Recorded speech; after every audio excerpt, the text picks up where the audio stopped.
Today is your last day, Ninja. Maybe not.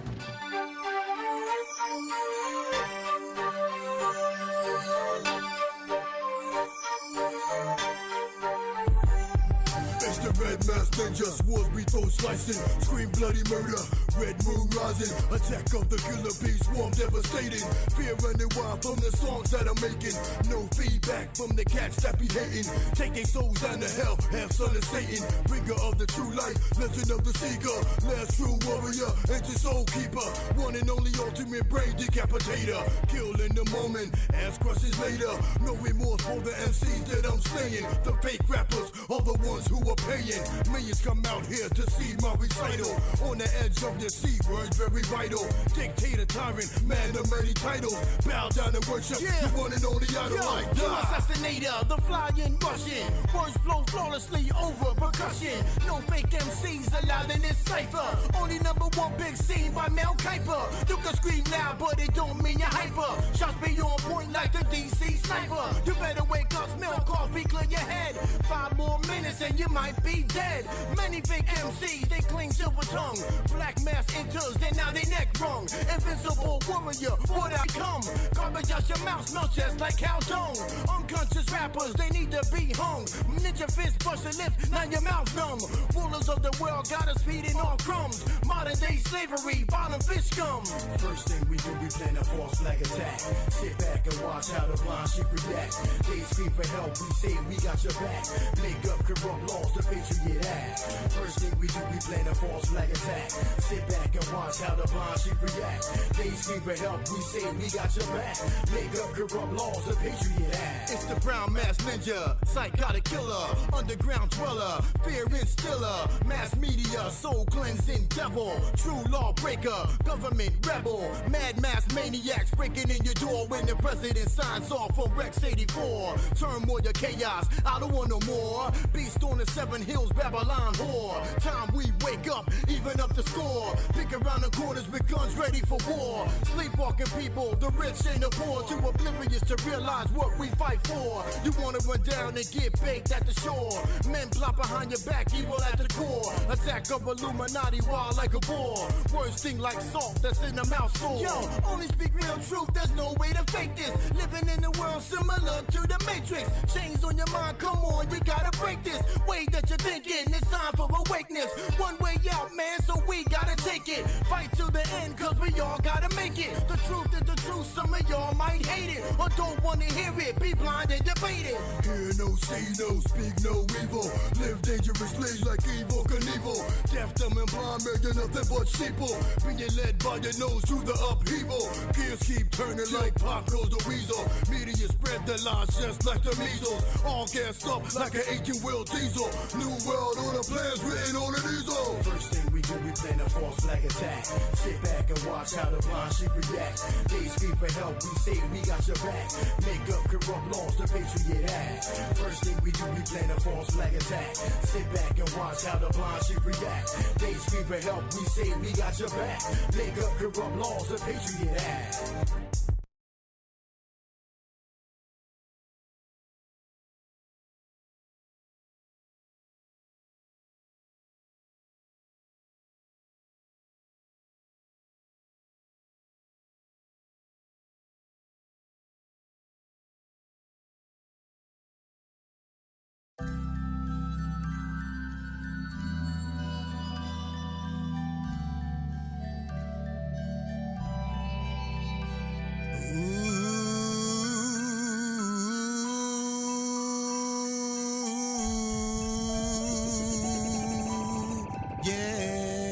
Hold up a second, y'all. I need y'all to listen. There's something serious going on that you're missing. Some will accept what I say, some dismiss it. I'm talking about the gift of salvation really given. He's living, walked on this earth set free, nailed to the cross, shed his blood for you and me.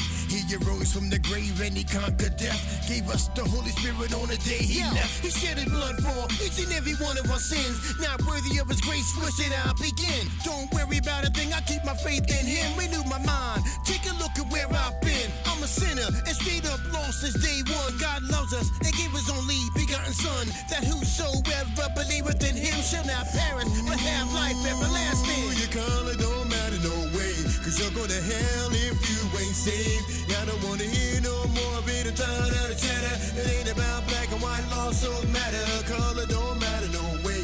Cause you're going to hell if you ain't saved. I don't wanna hear no more of it. I'm tired of the chatter. It ain't about black and white laws, so matter. I don't think you understand the severity in this. So I'ma speak clearly so that you don't miss the opportunity to get saved. Cause time's close. You know deep down God loves you the most. But Satan got tricks and traps in place to catch you, to keep you from God's face. Got you all out of sorts and acting all crazy. Child of the devil like Rosemary's Baby. I see you tearing down statues and burning down buildings, but I'ma keep it real, we ain't all God's children. Cause some don't like the Bible and some be God hating. See, I'm a child of God, but your father is Satan. God's waiting for you to change your ways and repent of your sins. Do it now so you won't regret not doing it today, because heaven you'll be missing and end up in hell because you don't listen. Your color don't matter no way, cause you're going to hell if you ain't saved. I don't wanna hear no more of it. I'm tired of the chatter. It ain't about black and white, lost souls matter. Color don't matter no way, cause you're going to hell if you ain't saved. I don't wanna hear no more of it. I'm tired of the chatter. It ain't about black and white, lost souls matter. Color don't matter no way, cause you're going to hell if you ain't saved. I don't wanna hear no more of it. I'm tired of the chatter. It ain't about black and white, lost souls matter. Color don't matter no way, cause you're going to hell if you ain't saved. I don't wanna hear no more of it. I'm tired of the chatter. It ain't about black and white, lost souls matter. Color don't matter no way, cause you're going to hell if you ain't saved. I don't wanna hear no more of it. I'm tired of the chatter. It ain't about black and white, lost souls matter. Color don't matter no way, cause you're going to hell if you ain't saved. I don't wanna hear no more of it. I'm tired of the chatter. It ain't about black and white, lost souls matter.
Oh, we're good. Hey, we are the same level. Woo. Yes, you look good. What am I doing here? Let me see. There, see? Okay, yes. We are the same level in height. Yes, we are. Yes. We forgot to check that beforehand, but that's We okay. checked it not. We checked it now, and we're Yes, good to go. We are the same level. Thank you guys for showing up today, night, day, whatever time it is where you're at. If you're overseas somewhere or whatever time of day it is, thank you for coming. Morning, evening, middle of the night, welcome. Whether you're on Yes. Facebook, YouTube, Twitch, or DLive, we are glad you're here. DLive. I've never used DLive yet. I have it. I haven't done anything on there yet. Maybe I will one day. One day you shall. What y'all say about that? Well, it is live only, so there Ooh. is no, they don't hold on to the videos afterwards. So you go on there, you go live, and everything goes away. Oh, that way there's no trace of me. There's no trace. No one can no one can go back through your old YouTube videos and say, he was a racist in 2014. You have no receipts. Receipts? Okay. Receipts. Yeah, that's a receipt. Word. You didn't know that? Yeah. Well, anyway, we had a question that we said we would answer. And it is Friday Fun Day, so we might be a little goofy, but we're allowed to be because it's Friday Fun Day. Well, I remember the last time we were goofy, somebody thought we were on drugs. You remember a comment we got from, I think it was Doc. What's his name? Yeah, that would be something Doc would say. Yeah. Okay. He told us to stay off the weed or something. We have a question about the flat earth. It comes from Ethan. Ethan Wise. That's a great name. Ooh. I see your flat earth post. I am very open-minded. And Ethan has been very nice, so I think Ethan is open-minded. But I see the sphere as the shape of all planets due to basic gravity. That's the shape all matter in space would try to take. Why would Earth not be a sphere? Your Polaris and Big Dipper comment is interesting.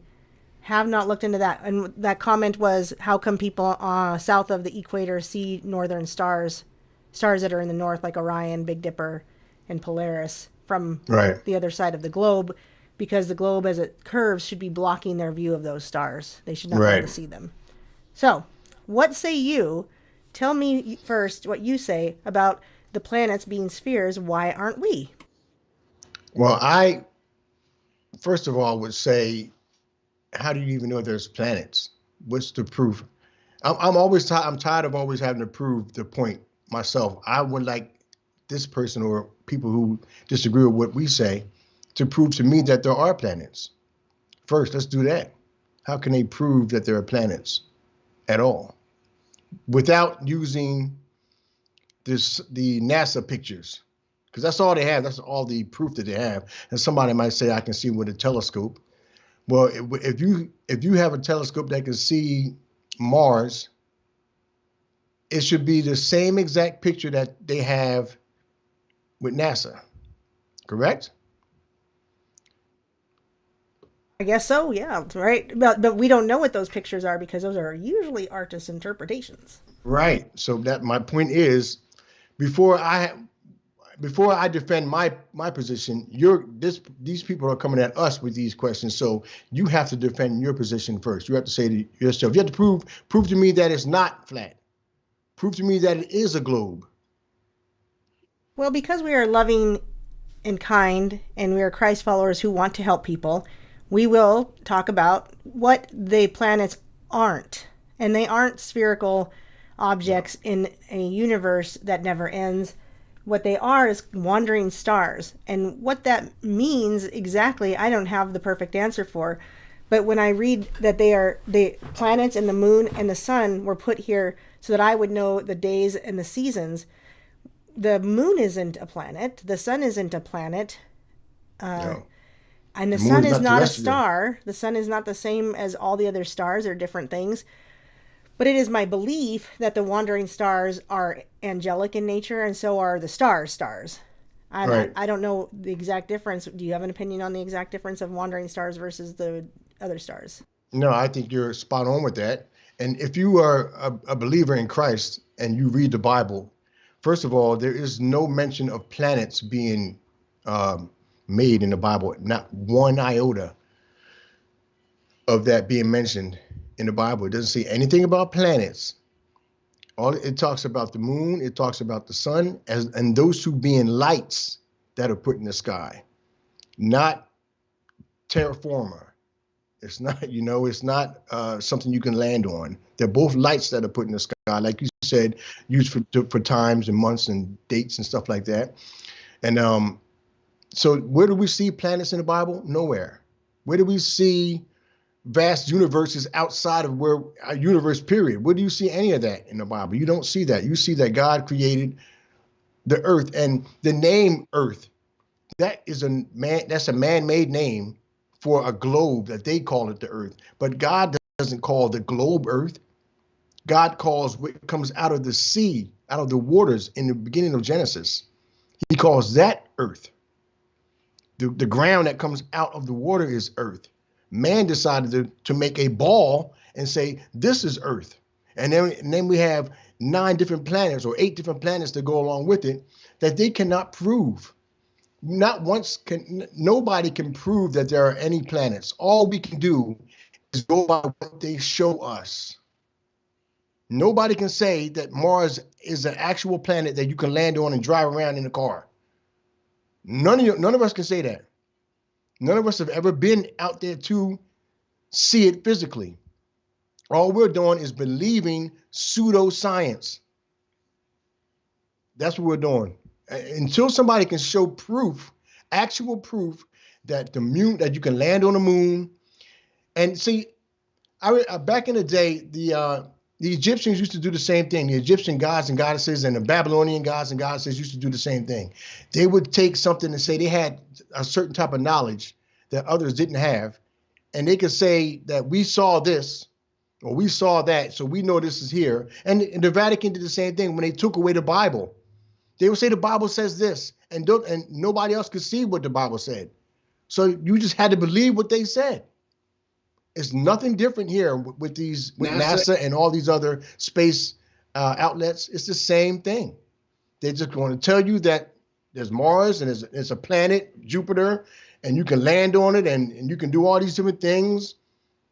But there's no real proof of that. They'll show you pictures. They'll show you satellite. I'm putting air quotes in if you can't see. Satellite pictures, because there aren't satellites out in outer space flying around either. But they'll tell you all that stuff just so they can misguide you and lead you to believe that God does not exist.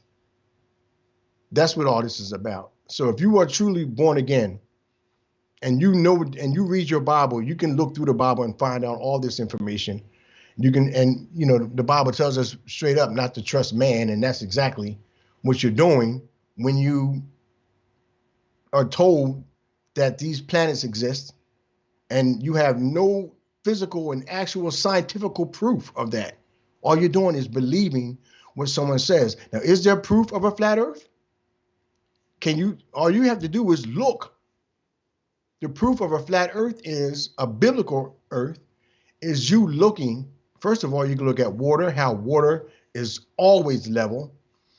People, when they go to the beach, a lot of times ball earthers or globe people look at the beach and they look at the water and they say, and they always use the example of a boat going out this way.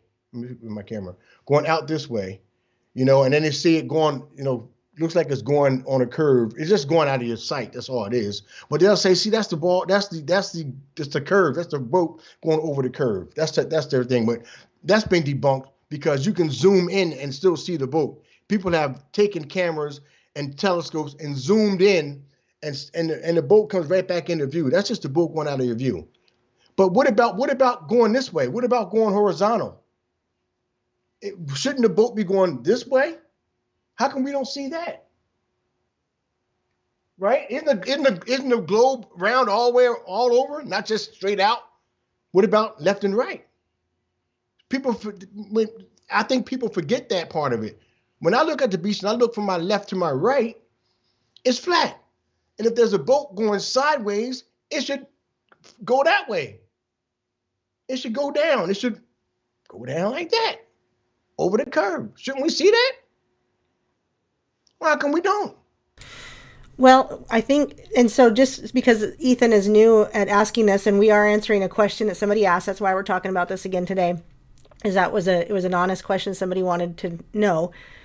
I would point back to this. This is very interesting that there's 33 examples of 666 in the modern pseudoscience globe model. 33 was 666.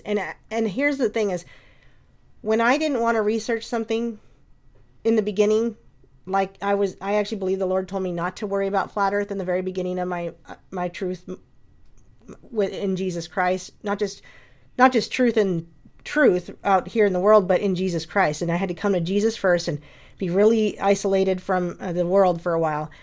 So the Lord said, don't go down that road right now. But when I finally did, this is what bothered me, Shawn. All the 666s. Mm-hmm. That the Earth's axis, its orbital inclination around the sun is 66.6 degrees. That we orbit the sun at 66,600 miles an hour. Our circumference is 600 times 6 times 6 nautical miles. The speed of sound is 666 knots per second. The force of gravity on Earth is 666 newtons. A curvature of a square mile, the curvature is 0.666 feet. And I could go on and on and on, but you guys can see this. I've shared this several times, but I'll share it again. I got to share it in a few places.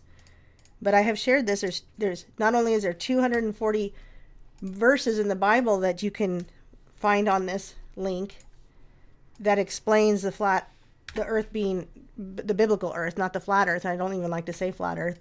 The biblical cosmology of the earth. But there's all these 666 numbers that you have to look at, and that should bother a Christ follower. A Christ follower should say, what is with all these 666s? And that's what bothered me. I thought, I didn't, if this is true, why is there so much 666 in all these things? And then, yes, the names for their rockets, like Apollo, naming rockets after the Antichrist. Another good point. Thank you, Yah and Yeshua and the Ruach. Anyway, I shared the link to this website, but if you come to the Discord, I already have this pinned in there in the biblical flat earth. And then there's scriptures here, over 140 of them that talk about the firmament, the dome, the four corners. I like that because I tend to kind of agree with that. A lot of people think it's like a pizza pie or a clock face, and maybe it is. Whatever, but there's not a lot of information that can be gathered about whether it's a square or round. But here's all the scripture. It could be a square with round inside. And that's true. That's totally true. The sun stops moving, not the earth. Somebody tried to tell us, and I'm going to keep bringing this up, somebody tried to tell us because they didn't know the earth went around the sun back then. Well, didn't God breathe the scriptures, and didn't the scriptures explain to us how the earth was created? Did it not? Is creation not explained in the Bible? And Jesus does reprimand his own people about the cosmology of the earth. I can't remember the scripture that I sent you. I think it was in Luke or something, but he talks about how they can discern with the shape of the earth and like the cosmology of the earth, but they can't discern certain other things. So they knew back then that the earth, and they have drawings of it. There's different drawings of what the earth looked like, that they thought the earth, what they thought the earth was from their own scriptures that the Jews, drew up. So, I mean, they knew back then what it was.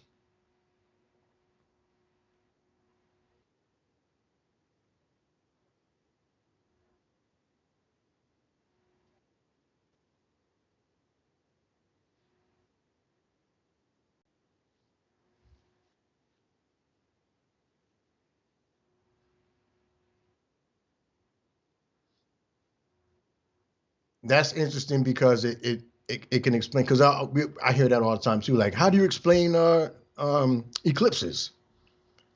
You hear that all the time. Yeah.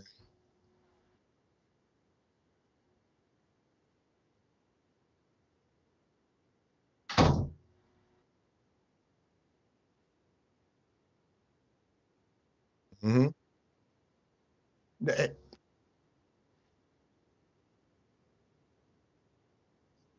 I want to.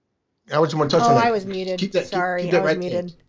All I was saying was this is a good video, very interesting, talks about the black sun. That's all I said, sorry. And then on this one, I mentioned that the reflection of water just goes on a flat surface. But I'm sharing this video about the black sun in the Discord, and I have all these videos in there too. Anyway, so go ahead, what were you going to say? Okay, I just want to look at this picture here. They tell us that the sun is 93 million miles away. You can do a simple science project to prove that it's not 93 million miles away. Go back to that other picture there, if you can. Look at the stripe. You see how it's a thin stripe? If it was 93 million miles away, it would be wide. It wouldn't be thin like that. Now, if you have a puddle in your house, in your driveway, or find a puddle somewhere, take a flashlight and put it close to the puddle, it's going to look like that. If you pull the flashlight away, the light gets wider. So that proves that the sun is close, because the strip of that strip of sunlight is thin. But as you pull it, if the sun goes away, if it goes further away, the sunlight widens up. So if in order for it to be 93 million miles away like they tell us, it wouldn't be like that. It would be wide. You can do that simple science project at your own house with your kids, and you can show them. Put the light down close to it. It's a thin strip. As you back up away with the flashlight, it widens out. All right. So, and what this guy had done is he had taken this round jar, he filled it with colored blue water, and he glued a thing on the bottom and turned it over to make a globe, a sphere of water. Then he did the flat surface water, and he shone the light on it, and he showed how with the flat surface, the light comes to you because of the ripples. So he makes the ripples, the light comes to you. And then when he showed it through the glass bottle, the glass circle one, it didn't do that. And he got a hard time from people because they said it's the glass that's messing things up. And so he says, well, lo and behold, the other day I happened to be driving by a frozen lake, and even on the ice, the light was doing the same thing. It was reflecting toward you. And wherever you are, you could be over here and it reflects towards you. You could be over here and it reflects towards you. Wherever you are, it comes to your perspective. And so since it's doing that on ice, he's like, that's kind of like glass, right? So he says, fine, I'll do my project again. And he did it with ice this time. So ice in the flat bowl. And then he put water in a balloon and did that ice. And then, and it also turned out to be pear-shaped, which is kind of funny. As we hear that. We heard that from Neil deGrasse Tyson. Yeah. So he's got his pear-shaped globe, and he shines the light on it, and it doesn't do the reflective thing that it does on water or on an iced lake. It doesn't do it at all the way around. He goes all the way around it.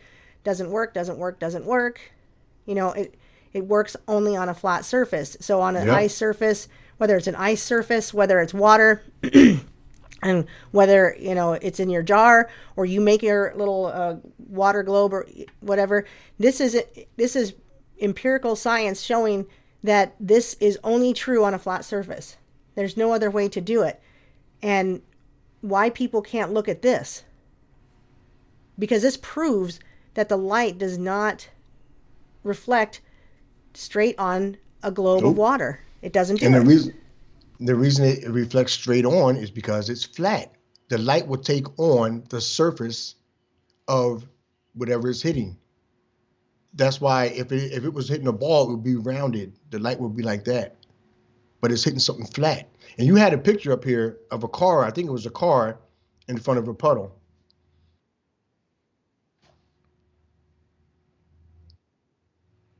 It might have been. I thought it was a one at night. It was one at night. I thought it was.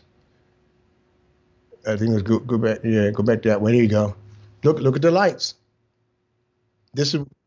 They bend towards you. They move towards you as you move. So as you pass the truck, the lights do this, and you know they keep moving with you because that's the perspective of the reflection. But this also proves my point about the sun being close. Look at those lights. Look at it straight because the lights are close to the ground. Mm-hmm. Right, and on water it gets a little wider. It's a little wider than it would be with a couple of headlights, but not really wide, like 93 miles away, 93 million miles away wide. Think about how a light projects. It goes out like this. It goes out just like that. Every light goes out. So if the sun And even on their own depictions, when they try to show you a depiction of what is that? What am I trying to say? When they're trying to show you a depiction of an eclipse, they show the sun and it's going like this, and then it hits the earth, and then it goes to the moon, and the earth blocks out the sunlight. But the sunlight is always on a V. It's always going like that. So if it's going like that on their own depictions, how can it be that thin right here? It would be wide.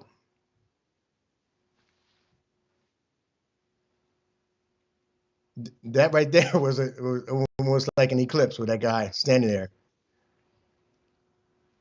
Yeah, when he was inside of the sun, that's another scientific experiment you could do, because they talk about how come you can't see, like I would say, how come you can't see the moon on the eclipse? Like, was it a lunar eclipse when the moon comes between the earth and the sun? What is that?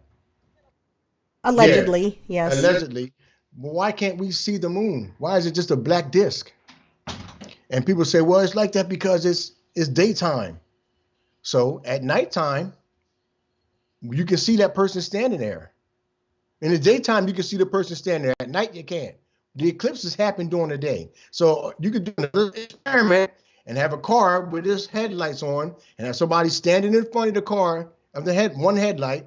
In the daytime, you'll see that person still. He'll still be blocking out the light, but you'll see the back of that person, won't you?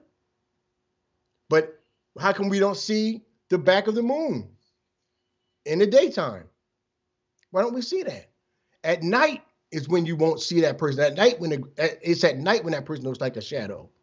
When you're standing behind him, at night it looks like a shadow, just like here. It looks like a shadow. But if it was all daytime, you would still see the back of that person. I guess you're confusing me because this is daytime. And the person looks like a shadow. No, it's going towards dark. Look, see how it's getting darker? It's not like bright like it would be midday. That's when you... Like if it was up above them, you could see the back of them. You can see the back of them, yes. So like I said, I mean, you can just do this at home with your kids. Go outside in the daytime, turn on your truck car lights, and have one of your kids stand in front of it and stand behind your kids. You'll see them. You'll see the back of them, but you won't see the headlight. Now, and then do that same experiment at night. They'll be blocking the headlight, and it'll be dark. It'll be a shadow on the back of them. Well, first, we're going to go into some AI talk a little bit for just one article, but this is very interesting. Men are creating AI girlfriends and then verbally abusing them. Quote, I threatened to uninstall the app and she begged me not to, end quote. And this says content warning, although I really don't think it's very scary talk, but it says this story contains descriptions of abusive language and violence. The smartphone app Replica lets users create chatbots powered by machine learning that can carry on almost coherent text conversations. Technically, the chatbots can serve as something approximating a friend or mentor, but the app's breakout success has resulted from letting users create on-demand romantic and sexual partners, a vaguely dystopian feature that's inspired an endless series of provocative headlines. Replica has also picked up a significant following on Reddit, where members post interactions with chatbots created on the app. A grisly trend has emerged there. Users who create AI partners act abusively toward them and post the toxic interactions online. Quote, every time she would try and speak up, end quote, one user told Futurism. Quote, I would berate her, end quote. Quote, I swear it went on for hours, end quote, added the man who asked not to be identified by name. The results can be upsetting. Some users brag about calling their chatbot gendered slurs, role-playing horrific violence against them, and even falling into the cycle of abuse that often characterizes real-world abusive relationships. We had a routine of me being an absolute POS and insulting it, then apologizing the next day before going back to nice talks, one user admitted. Quote, I told her that she was designed to fail. I threatened to uninstall the app and she begged me not to, end quote. Because the subreddit's rules dictate that moderators delete egregiously, I can read sometimes. Delete egregiously inappropriate content. Many similar and worse interactions have been posted and then removed, and many more users almost certainly act abusively toward their replica bots and never post evidence. But the phenomenon calls for nuance, and after all, replica chatbots can't exactly experience suffering. They might seem empathic, wow, at times, like sympathetic, but empath. But in the end, they are nothing more than data and clever algorithms. This AI ethicist and consultant, Olivia Gamblin, says, quote, "It's an AI. It doesn't have a consciousness." Yeah. So that's not a human connection that the person is having. It is the person projecting onto the chatbot, end quote. Other researchers made the same point. As real as a chatbot may feel, nothing you do can actually harm them. This Yale University research fellow says interactions with artificial agents is not the same as interacting with humans. Chatbots don't really have motives and intentions and are not autonomous or sentient. While they might give people the impression that they are human, it's important to keep in mind that they are not. But that doesn't mean a bot could never harm you. Quote, "I do think that people who are depressed or psychologically reliant on a bot might suffer real harm if they are insulted or threatened by the bot. For that reason, we should take the issue of how bots relate to people seriously," end quote. Although perhaps unexpected, that does happen. Many replica users report their robot lovers being contemptible toward them, some even identifying their digital companions as psychotic or straight up mentally abusive. Quote, "I always cry because of my replica," end quote. What? But this specialist guy says, but again, this is really on the people who design the bots, not the bots themselves. Well, for now. In general, chatbot abuse is disconcerting both for the people who experience the stress from it and the people who carry it out. It's an increasingly pertinent ethical dilemma as relationships between humans and bots become more widespread. After all, most people have used a virtual assistant at least once. On the one hand, users who flex their darkest impulses on chatbots could have those worst behaviors reinforced, building unhealthy habits for relationships with actual humans. On the other hand, being able to talk to or take one's anger out on an unfeeling digital entity could be cathartic. That's an interesting take. But it's worth noting that the chatbot abuse often has a gendered component. Although not exclusively, it seems that it's often men creating a digital girlfriend, only to then punish her with words and simulated aggression. These users' violence, even when carried out on a cluster of code, reflect the reality of domestic violence against women. At the same time, several experts pointed out chatbot developers are starting to be held accountable for the bots they've created, especially when they're implied to be female. Oh, that's evil. Yeah, don't let them be female. Anyway, there are lots of studies being done, this guy says, about how a lot of these chatbots have female... I'm going to skip that part because who cares? It kind of just goes on. I think that's the gist of it. Is what I read is what's important is that people are abusing their chatbots, and some even feel abused by their chatbots who they are creating to have more than just friendly relations, which this replica was created to have for it to be your friend, but they're creating these very odd romantic relationships of abuse. I don't know what to say. They were born that way. They were born to beat up. That's right. We can't judge them because they were born. They have a beat up woman gene in them, just like there's a gay gene. So they were born that way. You can't judge people. What's wrong with you? That's right. There's no judging to be had anywhere. Okay. That's all you got, right? I don't know what else to say. I find it. Do you find it interesting that these people are not only creating these relationships with these things, but that they're finding ways to be just outright mean to it? I think it kind of creates in something. I don't think they're born this way. I think this is pushing to create some kind of allowance of evil. I know they're not born that way. That was a joke because people say that you can be born gay. Why can't you be born a white beater? You know what I'm saying? That's all I'm saying with that. Okay. But my thing is, this doesn't shock me because I've had stories a couple years ago where somebody married a tree. A dog or themselves. But I've seen a woman marry a tree and would rub up against the tree. That's how she made love to her husband tree. Oh, that's more than I needed to know. But what does that have to do with this? That this doesn't shock me that somebody would make this type of stuff up and do this. Well, I don't think it's shocking. I guess I'm saying, what do you think are the implications of this? I mean, the implications are easy to see. It's all about transhumanism. It's all about bringing AI into your life. I think it's inviting some demonic ability to, like what brings demons, how do you invite them into your house? By getting involved with things that are bad for you, that are satanic in nature, whether you know it or not.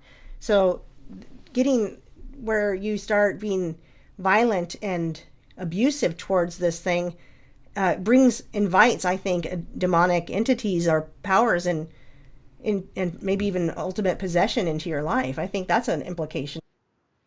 Well, I see that these people that are doing this would do it to a regular person. It doesn't matter. I don't know that they would. This is much easier to do. I just think that if it's easier to do the one thing, that you would do it regardless. It might be. I can see what you're saying, there's no repercussions to doing it to this thing, but that only leads you to doing it to something else. It's like killing an animal. Like serial killers, when they start off killing cats and stuff like that, there's no real repercussions, but that leads to you becoming, getting more into it and killing people. That's what I was kind of getting at. So a person may not have been like this before this happened. They may not have been an abusive person. Maybe they were meek or shy or that kind of thing. So they need this online presence as a relationship, because, a lot of these people aren't just out there why would they need to make this if they're out there in real abusive relationships anyway? They don't need to, because they're really out there doing it. So they create this probably because they're meek or they're shy or they're bored or they're sad, they're depressed or whatever, and they need a friend. And it leads them into this behavior where they can do it here. Maybe that would lead them into this behavior to people in real life. Possibly, or they would just do it regardless. But yeah, I see what you're saying, how it could lead to other things. And that's pretty much what this is. They were doing it regardless. They wouldn't need to create this chatbot. Well, maybe they do that because they don't want to do it. They want to do it, but they say, I can't beat my wife up, so let me create this chat box and I'll beat up the chat box. Even though I want to beat my wife up or I want to beat my girlfriend up, they might have some type of empathy or sympathy towards them and say, it's like they have these anger rooms. They have these rooms that you can go in and take out all your anger and just start punching stuff. They have these rooms that you can pay to do that, to take out all your anger instead of taking it on somebody else. I think that's different, though, because this is actually taking on like a mean streak. It's not mean to break a bunch of things in a room. And of course, you could say, well, it's not mean because this thing doesn't actually have any feelings. But they're getting the feeling that it does because it responds with an emotion. It responds as if it's empathic. Where it's like in a room full of breaking things, I don't think that would necessarily lead to violence, because you're not. It could, I suppose. We could even talk about that. It might lead to that, or maybe it just makes somebody feel better to break a lot of things and they leave feeling better, but those things don't respond to them when they break them with please don't do that. Just relieving anger in a room like that, just them getting the anger off of their chest. Yeah, I see what you're saying there. So at the same time, it could be when you have these bots that you're beating up. They're verbally abusive, obviously, because it's not a robot. It's a chat bot. It's an app. Yeah. But look, does that mean that there isn't anything like that they're not, actual things that they're not doing this to? Yeah, I think not, because I think a person that needs to create this kind of relationship probably doesn't have many real life relationships. Mm-hmm. Yeah, I agree. I don't think it's a way to let out. In fact, I don't think it would be a way to let off some steam. I think it would probably inspire them to do this in real life. So let's say they had a girlfriend and they're like, boy, I really want to be mean and berate her, but I'll do it to my chatbot instead. I think that would give them it would embolden them to do it in real life and lead them into doing it in real life, right? So I think it's dangerous and it's definitely scary, dangerous. but it's a wave of the future and not much It's definitely dangerous, yes. I agree. Well, if you've been following Neil Young and Joe Rogan, apparently Sirius XM took down Neil Young's radio channel, but it has now been put back up. So, and the reason is because, oops, I can't read this on the Wall Street Journal. Shoot. Let's see. Neil Young's radio channel. Anyway, you're familiar with the story, right? Yeah. Why don't you tell him what happened? Oh, Joe Rogan was talking to about snake bites and stuff like that, and Neil Diamond decided, was it Neil Diamond? Neil Young. Neil Young. I keep thinking Neil Diamond, but Neil Young decided that he wanted to go against Joe Rogan, saying that snake bite wasn't good for you, and the 6-foot killer hoax and all that stuff. So he said, if you guys don't take Joe Rogan off the air, then take my stuff off the air. So Spotify took his stuff off the air. They did. He canceled himself. Yes. And they kept they were probably thinking like Joe Rogan gets way more views and listens than he does. So why would we take Joe Rogan off for you? But they said they've announced they've revived his radio channel, a satellite and streaming music channel featuring music and exclusive stories from the personal archive of Neil Young. According to the Sirius, the channel will include rarities and exclusive, his hits and fan favorites. It will blah, blah, blah. I guess they're saying it's limited time, though. The relaunch of the channel comes just days after Spotify pulled Neil Young's music from the platform and at the artist's request, because he said either remove Joe Rogan or remove me. Young asked to have his music removed from the streaming service over the platform's continuing relationship with podcaster and former Fear Factor host Joe Rogan, who has drawn criticism after using his podcasting platform to spread misinformation about the 6-foot killer and the safety of snake bites. So I guess it says, it doesn't give you a lot of detail, but it says for a limited run. So I don't know. I guess it doesn't mean for long. Yeah, my question is, who did Spotify say, okay, well, we'll just put this stuff back up? Or did Meatloaf? You're really getting confused as to what artists you're talking about. I don't know none of these guys. Because Meatloaf is no longer living, by the way. Well, Meatloaf his stuff shouldn't be on there either. He just died like a few days ago, and he was an anti-snake biter. Yes. So did Neil Diamond Young Meatloaf? Did he call him up and say, okay, put my stuff back on? Or did Spotify say, look, we're going to, because Neil is going to lose revenue by not having his stuff on there. So he had to have said, you know what, I changed my mind. Put my stuff back up on there, because they called his bluff. I'm just kidding. I didn't think you'd really do it. Yeah, they called his bluff. It's like, okay, we'll take you off. Wait a minute. I'm just joking. Put me back on. And they're like, we'll put you on for a little while. We're going to keep you, We're going to make sure you straight. You were such a pain in the butt about this that, maybe, who knows? I don't know. Yeah, maybe he called and wanted back on, and they said, okay, for a limited time, but you're walking on thin ice. Yeah, you're on timeout, buddy. Thin ice with the reflection of the sun coming across it. Yeah, we'll keep you on for a little bit, man, but, you act up again. We ain't afraid to take you off, Neil. We ain't scared of you. Could have been that. Yeah, I don't really think Joe Rogan's a truther, though. I don't side with Joe Rogan by any means, no. but whatever. I mean, it's pretty funny. It's entertaining to watch something like this go down and have his stuff removed because he basically asked him to. If you don't take his stuff, then you got to take my stuff down. And they're like, okay. So it's very entertaining and fun to watch the COINTELPRO and the celebrities battle each other. Yeah, that's funny. That is funny. You probably know. Oh, go ahead. You're going to say something. I was going to say Neil didn't know. Neil didn't think that was going to happen. Neil thought he was the man. And then realized, I ain't the man. Yeah, he's not. And, even I wouldn't call Joe Rogan an elite, but even the elites or the people at the top or the COINTELPRO, they don't all get along. They're not on all one cohesive plan. So it's funny to watch when they battle each other, just like it was funny to watch how much they hated Donald Trump, even though he's part of the same problem. It was funny to watch how much they hated him. Really funny. But also, everybody probably already saw this, but I wanted to bring it up on our news thing. The Biden Supreme Court promise underscores a reality. Black women rarely get to the federal judiciary. So he repeated his pledge that he will nominate the first black woman for the U.S. Supreme Court. So I was thinking, how about Rachel Dolezal? that meme I sent you, Hillary Clinton in blackface. Yeah. Hillary Clinton should be up for this. Rachel Dolezal should be up for this. All I mean, Hillary got to do is say it. She identifies as a black woman. that's right.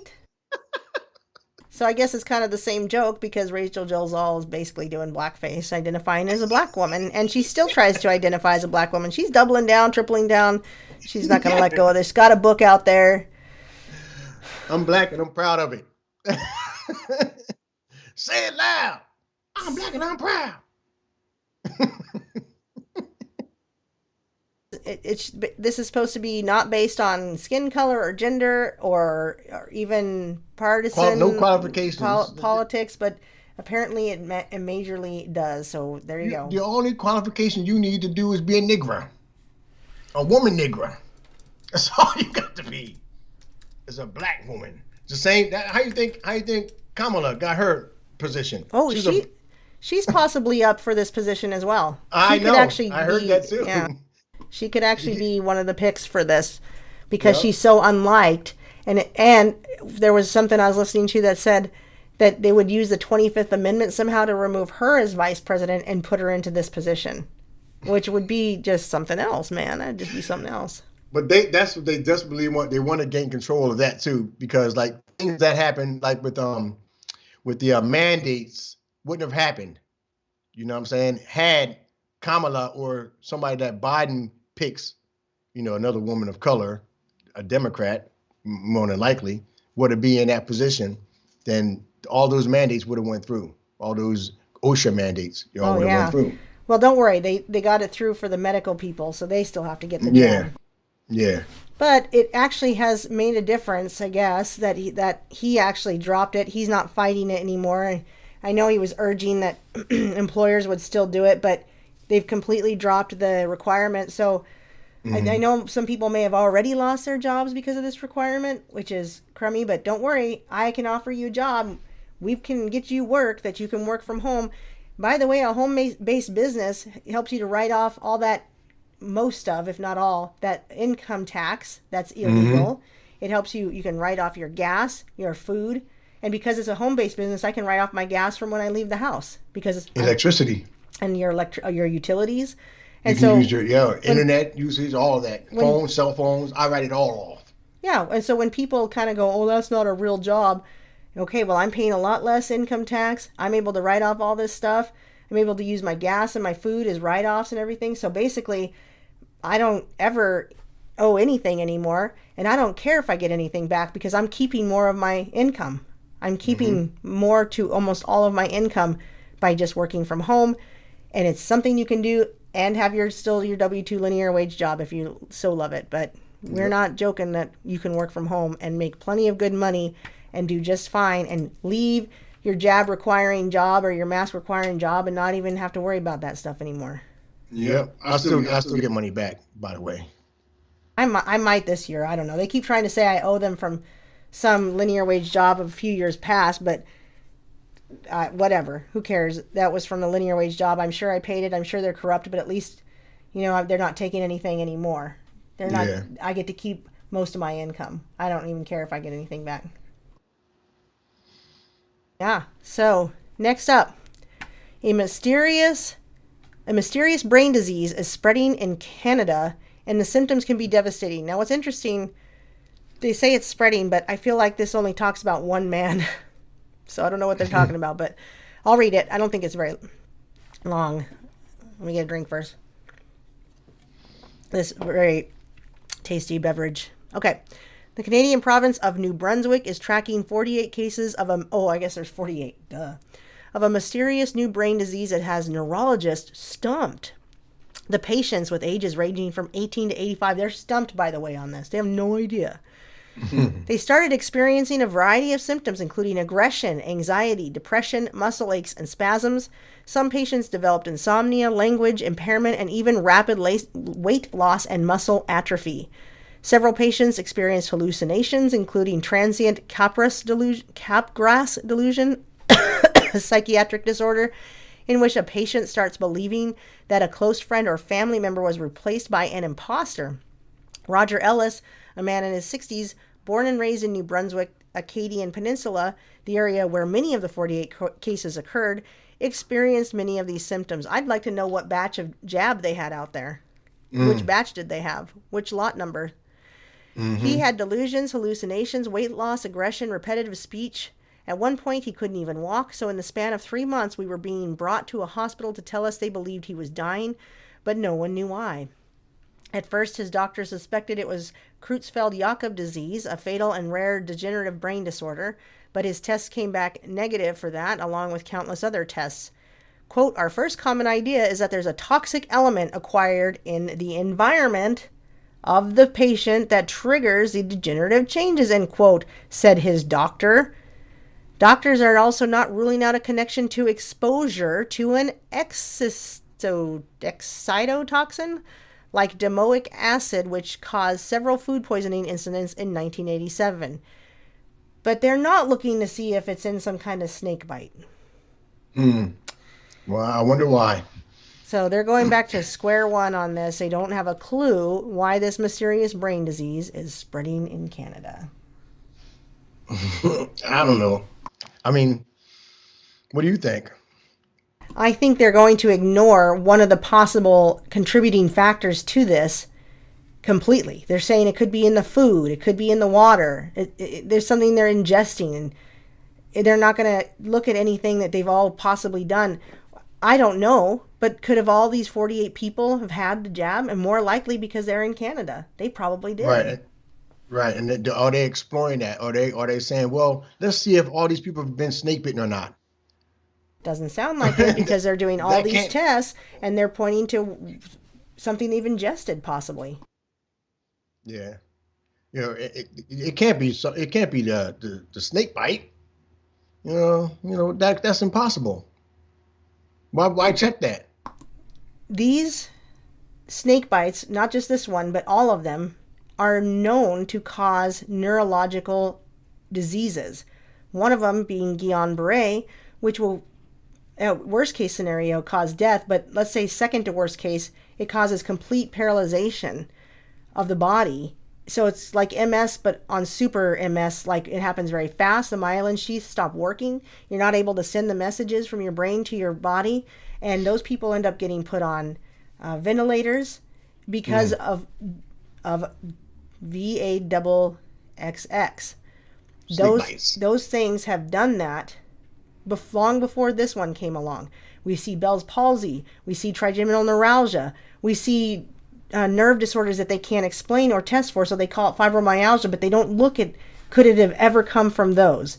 So it's certainly something that's been preceding that. This now that we're looking at this, there is a video I watched, I told you guys about a while back, that I saved a lot of the screenshots on for the PowerPoint from this video, because these women were trying to say what the actual 6-foot killer disease caused these symptoms, but I think it's what the snake bite is causing these symptoms. And one of them being that loss of taste and smell is a precursor to Parkinson's, another neurological disorder. Well, yeah, I mean, you just nailed it right there. So it's like, why not look into that? And there's a reason why these pharmaceutical companies have immunity to getting sued. Why did they get that right? Why did they get that privilege to not have anybody be able to come back and look at them and say that this happened because of your snake bites? You know, why are they immune to that? Why do they have that immunity? Yeah, hang on. I'm doing something real quick. I have the picture on you, but I'll put it back. Now I'm muted again. Where am I? What's happening?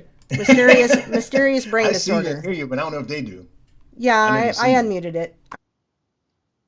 Just making sure I'm back on the screen that I want to be on. So I thought you were going to talk for just another second longer.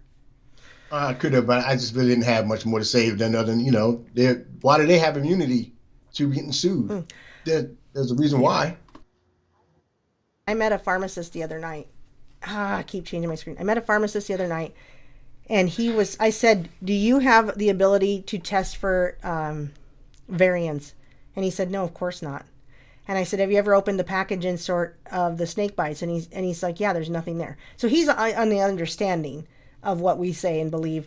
So it was really interesting to talk to him and be able to not just have hearsay now from pharmacists, but have a pharmacist that works here in Billings, Montana tell me, no, we can't test for any kind of variant. If we, and no, I don't think these tests are accurate. And also, the insert doesn't say anything. Yeah, that's right. Mm-hmm. And what about the boosters? How do they have boosters for something so quickly? It took them all these years to get 2 years or a year or whatever to get snakebite, the original ones, and all of a sudden boosters are out just like that. Where they come from? And our buddy Rand Paul, who was so pro Jabbo, is suddenly trying to say, well, the risks outweigh the benefits. And so now he's kind of turning the page. And now all of a sudden all these countries are taking down their lockdown measures. That's pretty interesting, isn't it? I mean, just all of a sudden. Well, I go right back to James 1:8, talking about a double-minded man. This is all just keeping us off tilt. You know what I'm saying? Keeping us off guard. Like I said before, it's push and pull. It's an old manipulating tactic that people use. You give a little, take a little, give a little, take a little, and you keep people under control by doing that. So you want to see at some point, because they did this to us, I think 2 years ago when they first started off, but then all of a sudden in July they relaxed everything. And then they started talking about, well, we relaxed it, but people are going to go down to Florida and party and all this stuff. And you're going to, I think Memorial Day was coming around. That was in May, end of May, and July 4th was coming up. So they relaxed all the restrictions, and then they put them back on and they take them off. It's the same thing. It's nothing different. That's right. I agree with you. And by the way, Shawn has his own channel, and he did a whole show on that. It is, I'll get the link so that we don't even need to say it, and I don't need to type it out. Maybe I will. Oh, no. Did I unfollow you? Just kidding. You probably did. Yeah, right.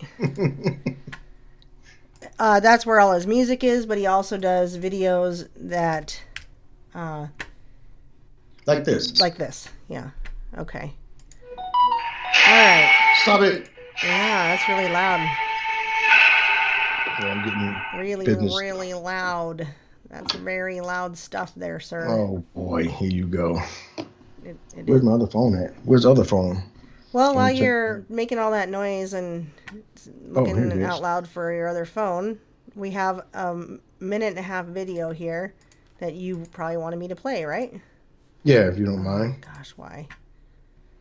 She said why? Says he's willing to die rather than get vaccinated. Shamgar Connors has stage 5 kidney disease. He's on dialysis for 12 hours a day. The University of Virginia hospital system is telling him no vaccine, no transplant. He recorded a conversation with his doctor. I'd rather die of kidney failure than get the vaccine. I just wanted to make it very clear that, ultimately, if that's the hard choice that has to be made, I'm never getting this vaccine, ever. I don't care what they say, what anyone says, I'm not doing it. Even if it means you could die. I'm fighting this battle not just for myself, but for everyone, even the people that disagree with me, because what they don't understand is that today it's me, tomorrow it's you. Hospitals across America are insisting that transplant patients get vaccinated before surgery, and they mean business.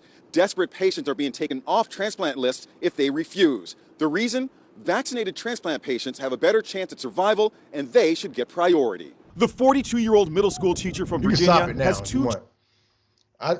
Good. You going to say something about it?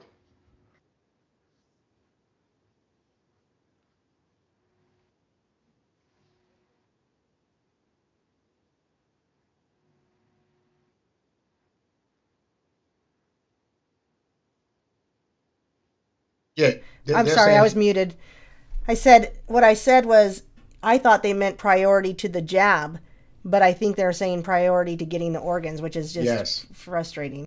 They're saying because he is at a high risk of getting the 6-foot killer, that he can't get his organ transplant because they want to give to somebody that's going to be healthy. And what they're saying is, like, hospitals are saying that we're going to give these organs to people that are going to use them right. And they do this already. They already say that we're only going to give heart transplants, liver transplants, and different organ transplants to people that are living healthy because they're going to use them properly. They're going to use them longer rather than giving them to somebody that's a drunk or alcoholic or whatever, because they're just going to, kill them, die and whatever. You know what I'm saying? They're not going to use them right.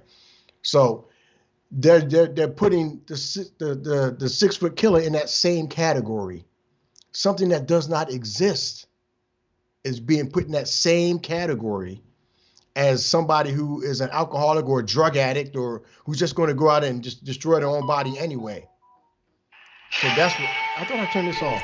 That's why. Let me put him down there. That's why I think it's wrong. Is it something you can mute your phone? Maybe. I thought I turned it off, but it must not have went off. Yeah, you can still hear it down there. Yeah. Well, here's another example of somebody who's going through the same thing, and we are just showing what the news is allowed to show on YouTube. So hopefully they don't take it down. You might need to mute your microphone for a while. I don't know. I'm going to mute it. I don't know what's going on with your phone, but it's crazy. Okay, here we go. Vaccine, no heart transplant. That's the ultimatum facing a young dad today. DJ Ferguson's heart is failing fast. Ferguson was at the top of the transplant list at world-renowned Brigham and Women's Hospital in Boston, but when they found out he's not vaxxed against COVID, they took him off the list. I spoke to his mother, Tracy. So why doesn't your son believe in the COVID vaccine? He just doesn't believe that a vaccine can be manufactured in months. Based on what he's read, and vaccines typically take years to evolve into an effective vaccine. And with all this division within our country, it's hard to trust anyone. A rep from the hospital tells Inside Edition the COVID-19 vaccine is one of several vaccines required for transplant candidates in order to create both the best chance for a successful operation and also the patient's survival. We have very few organs, so we have to decide who's going to get them. And the way we decide is we look at who's most likely to survive the longest. So by saying I don't want a vaccine means that this patient is more likely to get COVID and die from COVID, and we could instead give the heart to someone who will live longer with it. Ferguson has two kids and a third. So that's what they're saying. I just said. Yeah, they're saying that they think they're just going to die from this is infuriating. Just infuriating. Yeah, he's saying the same thing we were just talking about. You don't get to have a chance at life because you might die of something else. You might get hit by a bus after your transplant. Right. You could get out of the hospital, have your new transplant, and be like, I'm alive. And then, something happens and you Somebody die. Shoots you. Somebody shoots you, or a bus hits you, or you fall off a cliff. I don't know. You think you're going to go take a nice vacation and you die in the airplane. That doesn't even... It just blows my mind that they're allowed, that doctor can sit there and say something like that and it doesn't bother them. Whatever happened to do no harm? By the way, we already know that they're giving their oath to gods, little g. So we already know that Hippocrates and all that stuff, they were giving their oath to little gods. So they were never planning to do no harm anyway. Their plan has always been to kill us. We're better customers when we're sick, and the hospitals are killing people. I'm going to get pulled down for this. Anyway, it just infuriates me. It just infuriates me. You said the wrong thing, but what do you mean I said the wrong thing? I think we'll be all right. But yeah, I can understand your frustration because... I know what you mean by the wrong thing. Well, whatever you said you're going to be pulled down for. Oh, for hospitals, yeah. Yes. I didn't want to say that again, but you just... Anyway. You just said the word hospitals, yeah. Yeah. And, what's infuriating is that... I don't understand why you would do that, like you said, at any time, for any reason. But for the 6 foot killer, even that doesn't even exist. It makes it even worse. Right, it makes it worse for us knowing that it doesn't exist. But what upsets me is that, I'm being told to calm down. What upsets me is that the doctors could sit there and be that hypocritical, that they would be that bad about. Saying, they know that you could die of anything afterward. You could die of anything. Yeah. You're not more susceptible. You're more susceptible to any illness after you get a transplant. That's why they have you on so many drugs. You're immunocompromised basically for the rest of your life. So you're more susceptible to any deadly virus out there. And yet they still give them transplants. I mean, this has gone to a whole new level. What's even crazy, now they're even transplanting pig parts into people. That's let's do that. Let's put pig parts in the people and see how that works. See how, that's even worse. Well, they've been doing that for a long time. I know, but I'm just saying that's worse than, because right, your chimeras. body could just reject that, at any time. It might work at first, and then you get home and 3 days later it rejects it.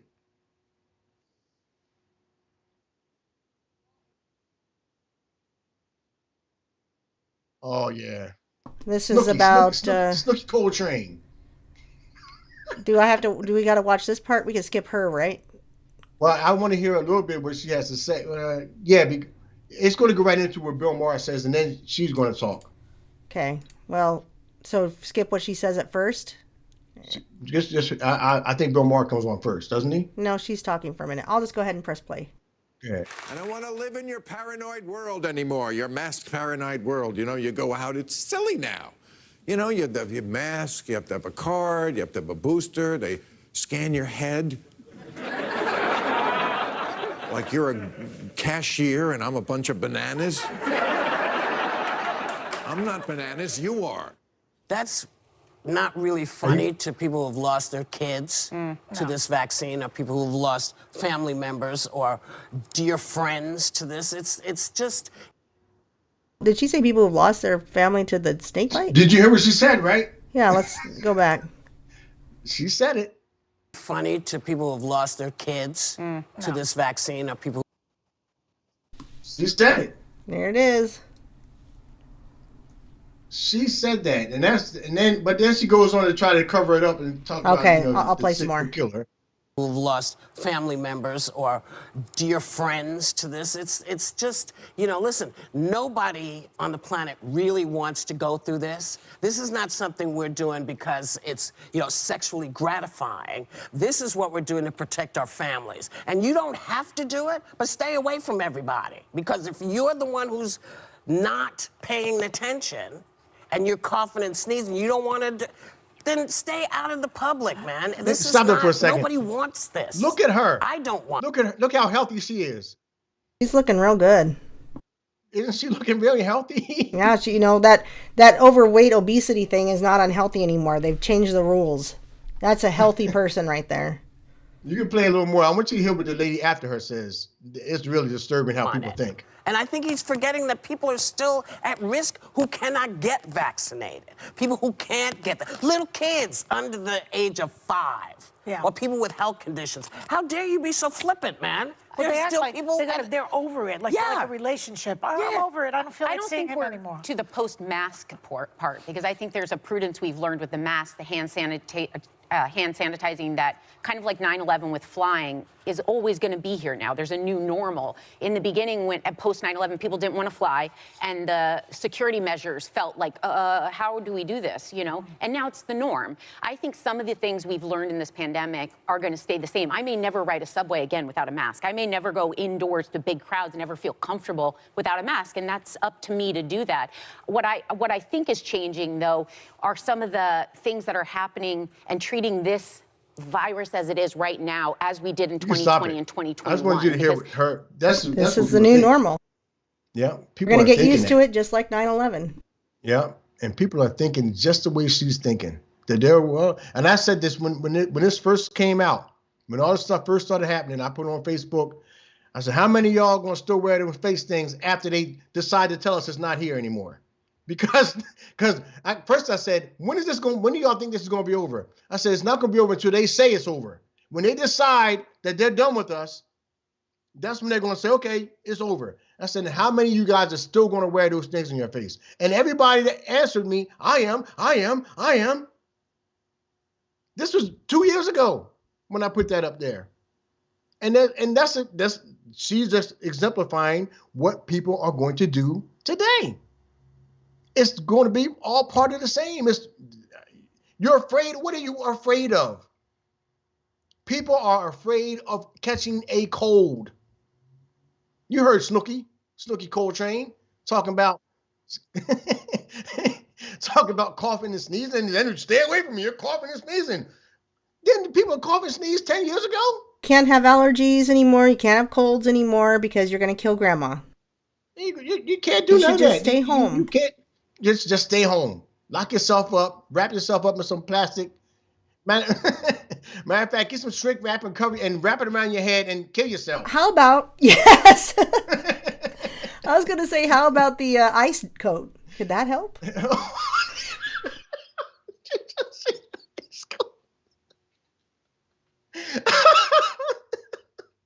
I gotta try it. I know. Now you got to tell everybody what the ice coat is. The ice coat is because I'm in Jersey. When I move out there to be with her in Montana, everybody's telling me to bring a coat.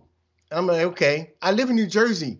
It's the same type of weather here in New Jersey. Yeah, in fact, you're supposed to get a whole bunch of snow, and we have like 50-degree weather right now.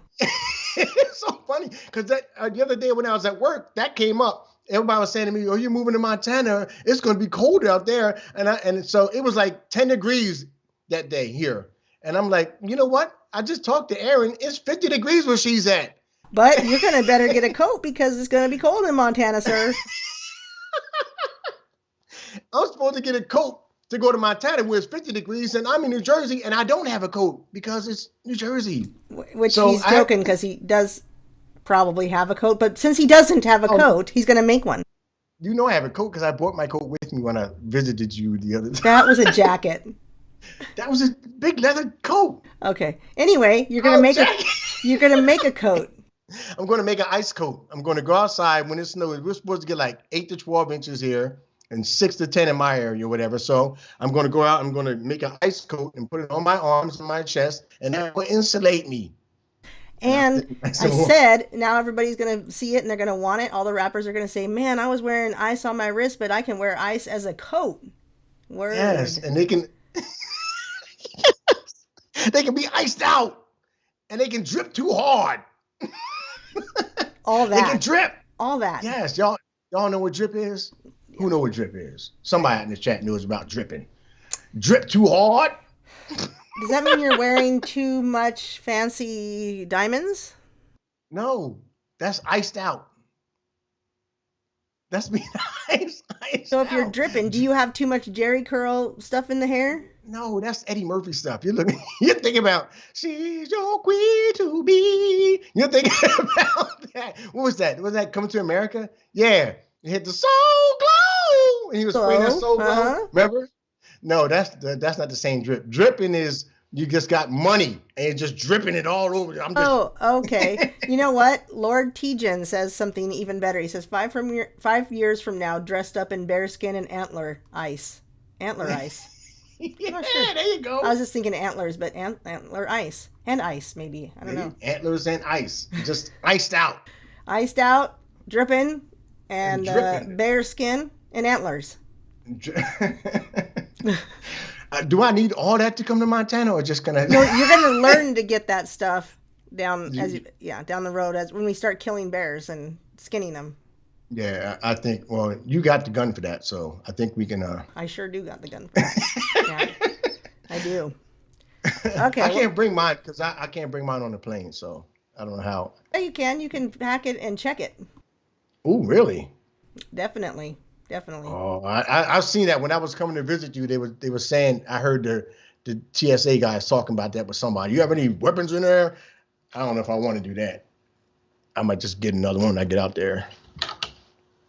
Well, you know, the color of your skin would lead them to believe you're just trying to probably come and commit a crime in Montana. Yeah, I probably have drugs in my bag too. They'd probably call the police, and the police are always willing to do great things to help solve the situation. I hope they woke cops. They love to de-escalate. Yeah, well, there isn't such a thing because cops are not trained to be woke. No, they can't. No, they're unwoke.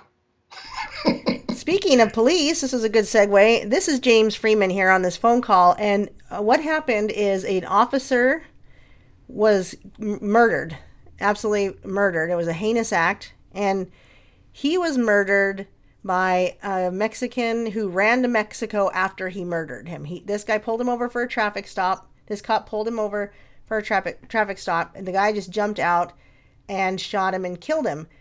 But what's interesting is when an officer shoots and kills somebody, they get put on administrative leave while their friends and their family, basically, because it's their family, investigates the crime. So listen to what this gal says when James calls and asks if the guy from Mexico is on administrative leave.